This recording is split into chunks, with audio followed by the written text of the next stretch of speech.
National home sales jumped last month. The Canadian Real Estate Association says sales in December jumped nearly 9% compared to November.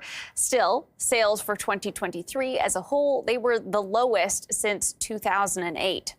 What could be on tap for this year with the potential for interest rate cuts to come? Well, Royal LePage President and CEO Phil Soper says he believes buyers will start jumping back into the market this quarter, even before the Bank of Canada cuts rates. Let's bring in Phil now. Thanks so much for joining us today. Yeah, good to be here and good to see those numbers out of Korea, the Canadian Real Estate Association.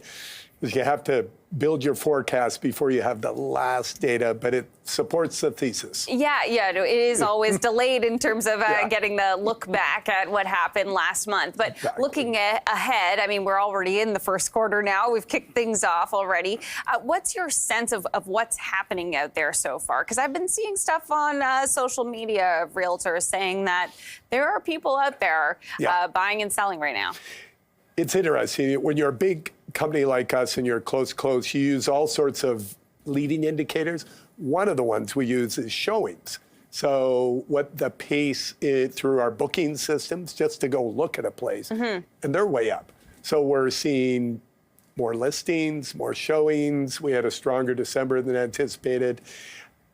It's like the stock market, when you're in a position like this where there's a big change coming, where people anticipate something coming, there's going to be action in the market before it actually arrives.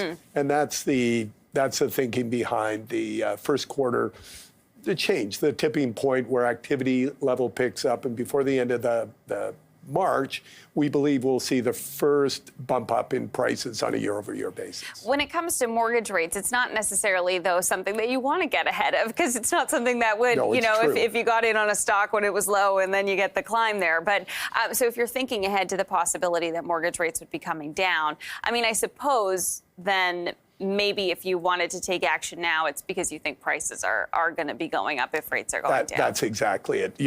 You've got, rates are coming down, but how far down are they coming? Prices are going to go up. And if you're particular, the biggest missing slice of the pie of transactions are our first-time home buyers. They just haven't been coming to the table in 2023.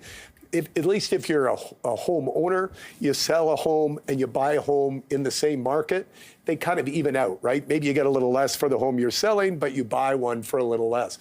If you're a first-time home buyer, you don't want to get in the market if you think the home's going to be cheaper in a month or 6 months. It's frightening. So they don't want to get caught in that. They look back at the last decade and the kind of double-digit home price increases, and sometimes they come on really quickly. So give us, for this quarter, what you're expecting, and then for the year as a whole. Sure.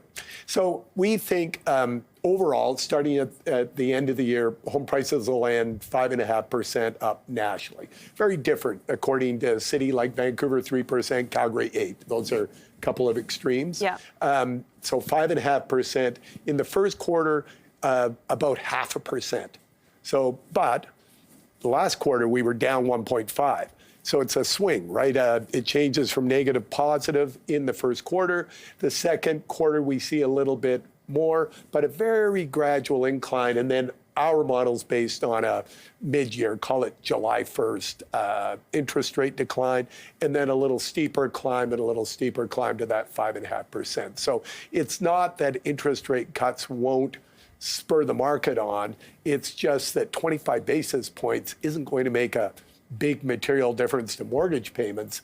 It's more psychological, right? And if your psychology is it's coming anyway, and say you get pre-approved for 90 days out when you close, some people are going to jump in ahead of the rate clear.